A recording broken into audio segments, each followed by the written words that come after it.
Paula estuvo participando, una de ellas que nos va a contar y le va a dar bienvenida a la invitada. A la otra Paula, además. Sí, estuvimos en la actividad que se desarrolló en la básica de la calle 4, 43 y 44, ¿estoy bien? Bien. En una actividad que se estuvo armando en realidad durante toda la semana con distintas compañeras, ahora Pau nos va a contar, y que generó un montón de cosas. Paula Guala está acá, y la invitamos a este viaje en escoba, se sube a la escoba Pau, y bueno, primero saludarte, gracias por venir, gracias. Y después contarnos, bueno, primero cómo se desarrolló la actividad, porque me parece que el armado formó parte de lo que pasó después, ¿no? Exacto. Contanos cómo eso. Bueno, nosotras venimos hace un par de años desarrollando un colectivo de mujeres dentro de nuestra organización, donde nos dimos el espacio de encuentros de formación, reflexión y debate sobre feminismo y política. Así fue como empezamos a conformar lo que es el Frente de Mujeres e Igualdad de Géneros que hoy tenemos. Nos construimos entendiéndonos desde un feminismo justicialista, como no podía ser de otra forma, y decidimos, dentro de todas estas etapas de formación, nos pusimos a pensar cómo comenzar a interpelar a nuestros compañeros y compañeras que tal vez todavía no habían entendido la importancia que tiene la formación en feminismo para la construcción de una patria libre, justa y soberana. Y que justamente es la responsabilidad de todos resolver las injusticias que el patriarcado nos representa. Entonces, frente a la Semana de la Mujer, frente al 8 de marzo, tal vez medias interpeladas por el no nos callamos más, o lo personal es político, o como veníamos hablando con Vanina mientras veníamos, las charlas que se dan en los ámbitos comunes, en el que te empezás a decir, bueno, yo tuve una experiencia de tal tipo, yo no me animé a hacer tal cosa porque no pude. Nos propusimos armar relatos. El fin de los relatos tenía el título de la muestra, resultó de esta idea, que es Relatos breves sobre la cotidianidad del patriarcado, que viene a contar un poco la cotidianidad de nuestras vidas, digamos. Entonces decidimos escribir relatos personales en primera persona que expusieran situaciones particulares o cotidianas que reflejaran nuestra realidad inserta en esta sociedad, pasando desde los ámbitos privados hasta lo más público, como podrían ser un acoso callejero, por ejemplo. En el transcurso de las reuniones, todo esto muy charlado, todo esto muy consensuado, es que así también se formó una buena idea. Discutiendo, bueno, cómo la íbamos a desarrollar, llegamos a la conclusión de que debíamos escribir en forma anónima, porque no era nuestra intención revictimizarnos ni individualizar un problema que es colectivo, que es un problema social, político y cultural. Bueno, así a poquito empezamos a tirar, más cuestiones, ideas concretas, y elegimos a una compañera para que empezara a recibir esos relatos de forma anónima, una compañera que le tenemos mucha confianza. Y cada una fue relatando un pedacito de su historia, una confesión, un sentimiento, una vivencia en los relatos en sí. Durante todos los días que duró, todo esto lo empezamos a pensar varias semanas antes del 8 de marzo, durante todos los días que duró la convocatoria, para todas las compañeras de la organización, de los distintos frentes, secundarios, universidad, territorio. Eso te iba a decir, como contar también que tenemos mujeres de distintas Exactamente, edades. Exacto. Nuestra organización y para el Frente de Mujeres particularmente está compuesto de compañeras desde los 16 hasta los 40 años y de distintos frentes, como decía, secundario, universidad, territorio, universidades, facultades súper variadas, hay compañeras que militan en sindicatos, etcétera. Bueno, entonces durante todo este tiempo que duró esa convocatoria, que le hicimos llegar a los distintos frentes, pues no solo a las que participan de forma cotidiana, sino a todas, empezamos como a reflexionar, empezamos a hablar de qué íbamos a escribir, de qué sentíamos, nos empezaron a venir recuerdos, se nos empezaron a destapar cosas que por ahí uno, para sobrevivir, también las tapa, ¿no? Y de pronto nos empezamos a sentir hermanadas por esas violencias vividas y una reflexión rara es cómo se despierta un sentimiento de sororidad que es tan hermoso a través de un contexto tan feo que nos duele tanto, ¿no? Y bueno, y así los relatos llovieron,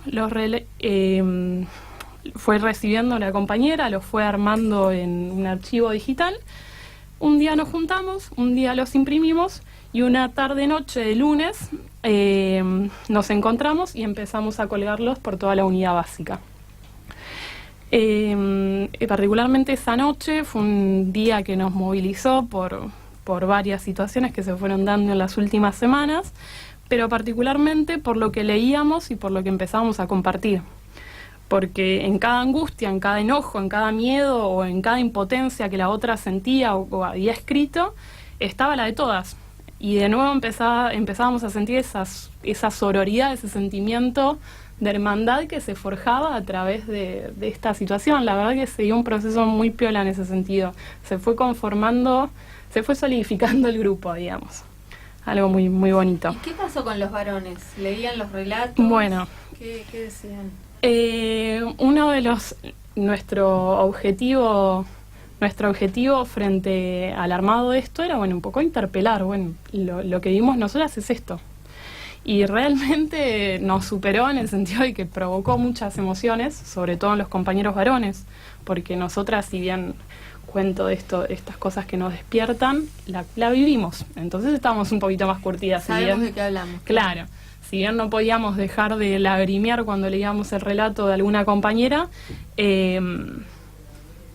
los compañeros no la entienden y de pronto se empezaron a encontrar con un montón de relatos, de situaciones y relatadas desde adentro, desde la congoja que se pudo transmitir, que les despertó como, sí, ahora por ahí entiendo por qué no te gusta cada chiste de tal cosa.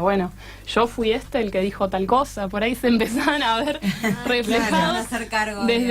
Sí, y como era tan variado el relato, desde situaciones cotidianas dentro de la organización de micromachismos hasta relatos con un poco más de profundidad de violencia, digamos. Pero tuvimos esos dos resultados, el de los compañeros varones, que pudimos intervenir, que pudimos hacerles ver de qué hablamos cuando hablamos de micromachismos y de violencias de género. Y también creo que estuvo muy piola hacerlo previo al 8 de marzo, porque se vio reflejada en la cantidad de mujeres que salimos de esa unidad básica a movilizar el 8M. Éramos una horda yendo a esa movida llena de purpurinas, de colores violetas, de verdes, de tetas, de bombos, de canto. Y a mí se me venía la frase, esa canción que dice festejar para sobrevivir, digamos. Festejábamos porque estábamos vivas, porque estábamos juntas, organizadas, empezando a sentir algo nuevo en el colectivo. Pero con la convicción de que hay que luchar y sabiendo que es una batalla cultural que para mí es de las batallas más difíciles de dar. Y esa muestra o esa actividad que estuvo toda la semana culminó con un panel que estuvo alucinante y que tuvo unas mujeres ahí que saben de violencias, que saben de lucha. Saben de la lucha de géneros y en ámbitos que por hostiles. momentos se pueden volver bastante hostiles. Exacto. Contanos quiénes compusieron ese panel. En principio quiero decir que nosotros lo habíamos pensado como un cierre. Y en realidad resultó que no fue un cierre, que fue una apertura a un proceso de concientización y transformación que empezamos a construir juntas a partir de esa semana. Las compañeras que conformaron el panel de, vamos a decirle, apertura, fueron Lidia Fernández de SUTEBA, Silvina Negrete de la Juventud Sindical, Jo Portillo, que es una compañera del PT de Brasil, que justo esa semana estaba de visita por acá y es sindicalista también bancaria y militante, y Carola Maceo Flores, que es una compañera de OTRANS. Ellas nos vinieron a hablar un poco de la puja de géneros en los ámbitos laborales y sindicales con una perspectiva feminista. No voy a ahondar mucho sobre los increíbles discursos que dieron, pero cada una desde su particularidad, desde sus vidas y su militancia, manifestaron la dificultad y al mismo tiempo la importancia que tiene la lucha en el camino a la igualdad. Y cada una es un ejemplo vivo de esa lucha. Silvina desde su militancia en el sindicalismo tan copado de varones y abriéndose camino por prepotencia de trabajo y con mucho vario. Lidia relatando cómo el papel de la maestra estuvo vinculado tanto a la educación como a los cuidados, y eso la vinculaba con el género, pero a su vez era bastardeada y subestimada salarialmente, como suele pasar con los sueldos femeninos, digamos. Yo hacía hincapié de cómo el cupo laboral fue tan importante para que las compañeras llegaran a espacios de poder, pero al mismo tiempo cuando llegaban su legitimidad era cuestionada por el género.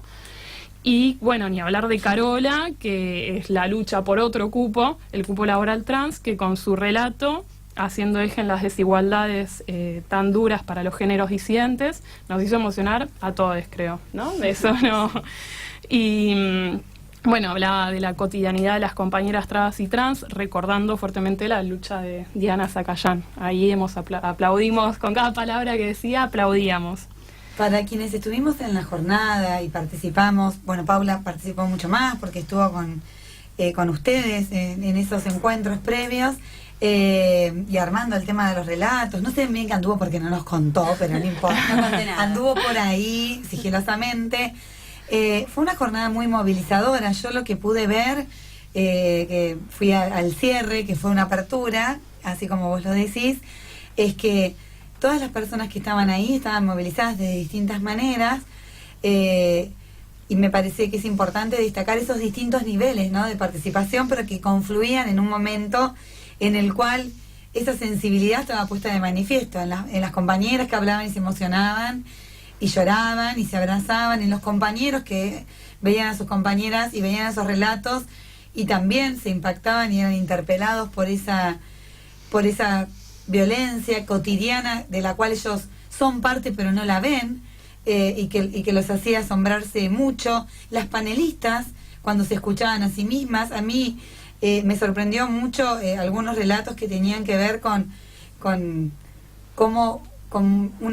unas palabras que por lo general a veces no son escuchadas. El relato de la compañera trans adquiría una nueva voz y se conformaba en un discurso muy sólido con los tiempos que ella tenía, en un silencio abrumador, donde nadie decía una palabra. Ella decía, les pido disculpas, sino, digo, cuánto se ha crecido y cuánto se ha madurado en esta organización política, como en otras, donde lo charlábamos recién también antes de venir, ¿no? Por ahí otras compañías dicen, bueno, podemos replicar la práctica. Hay que ver si en otros lugares los compañeros varones dan el mismo espacio, los referentes políticos dan la misma batalla, porque lo que yo vi fue a muchos compañeros que conozco hace muchísimos años, con el que recorro el territorio de La Plata hace muchísimos años, que conozco desde muy pibes, como nos decimos, muy sensibilizados, entendiendo por fin algunos escenarios que les son ajenos y que les van a seguir siendo ajenos, y viendo en esa escena un montón de violencias que ellos descalificaban hasta el día anterior. Entonces me parece que es interesante ver cómo esto se puede, sí, hacer en otros lugares, pero también entendiendo que requiere un comportamiento responsable Y una capacidad de escucha intensa. enorme. Sí, una decisión de las mujeres de hacerlo, ¿no? Porque no podemos pedir permiso porque nadie No, ni hablar. amablemente, digamos, cede sus privilegios. Pero es Eso cierta así. la recepción. Eso es cierto. Bueno, la recepción La apertura, puede ser mejor ¿no? o peor, pero hay que hacerlo de No, todas claro. maneras. Sí, ¿no? no, No nosotros... vamos a empezar a pedir permiso a esta altura. No, eso jamás, pero bueno, como dice Vani, tuvimos un apoyo de todos los compañeros, por lo menos los que están más cercanos a la lucha feminista. Tenemos una contención de nuestro referente, y a su vez también hay un proceso interno dentro de los varones de la organización que están empezando a cuestionar sus privilegios. Pero bueno, como dijo Lu, no es casual. Nosotras estamos atrás para pujar esos cambios también. Y tenemos el doble trabajo de formarnos nosotras, de generar sororidad entre nosotras, y a su vez de invitar y forzar a veces, de invitar a los compañeros a participar de la lucha feminista. Quiero cerrar... No, te iba a decir que, bueno, en esto que agradezco que me invitaron a participar y armar y qué sé yo, me parece que a todas nos pasó un poco esta sensación de que teníamos una idea original, o bueno, sí, qué buena la actividad, y todo lo que vino después no lo pensamos, no creímos que iba a suceder. Sobre todo esto que vos decías, la cuestión de lo que habíamos pensado como un cierre terminó siendo una apertura para una situación que nos sensibilizó a todas, y quisiera recuperar esto que vos decías, que fue un poco lo que intenté decir en ese momento mientras lloraba, que era que esta cosa maravillosa que tiene el feminismo, que es transformar esos dolores, porque lo que había en esos relatos, en esas paredes, en esas paredes colgadas tenía que ver con los dolores que transitamos, con los dolores que, como decías, nos encontramos nuestro dolor en el relato de otra, y eso ahí arranca la sororidad y no tiene fin, pero sobre todo transformar esos dolores en lucha organizada, que eso que tanto te dolió, que eso que tanto que no pudiste decir, o que quizás todavía no pudiste decir. Había compañeras que decían, bueno, yo no mandé mi relato porque la verdad es que no pude, que todo eso se convierta en lucha organizada, se convierta en política, que para todos y todas y todos los que creemos en política es lo que realmente transforma. Entonces me parece que ese recorrido que sucedió, como viéndolo desde afuera en una semana, ahí en Calle 4, me parece que fue muy emocionante, así que mis felicitaciones para las compañías que estuvieron organizando eso. Bien, sí, la verdad estamos muy contentas por cómo surgió todo. ¿Tenías un cierre, Paula? ¿Dijiste? Sí, quería leer unos párrafos que escribió otra compañera mientras armábamos todo, así que si me permiten cerrar con eso. Dice: de decir que sin igualdad de géneros no hay justicia social es poner en evidencia que las mujeres e identidades disidentes seguimos siendo grupos oprimidos, más allá de los avances que se han dado a lo largo de los años. La lucha feminista es la pelea cotidiana que llevamos adelante para romper con las desigualdades que no nos dejan avanzar, que nos oprimen y violentan todos los días en todos los espacios que transitamos. La lucha que encabezamos las mujeres con la convicción de que un día seremos libres, y para poder alcanzar ese fin es necesario que quienes ocupan un lugar privilegiado, los varones solo por ser varones, recorran este camino junto a nosotras. Militamos por la libertad de decisión sobre nuestros cuerpos, por la igualdad salarial, para que dejen de violentarnos, desaparecernos y cosificarnos. Militamos porque entendemos que la política es la única herramienta de transformación que puede llevarnos a construir un país donde reine la igualdad. Militamos porque sabemos que sin igualdad de géneros no hay justicia social. Nos encanta esa frase.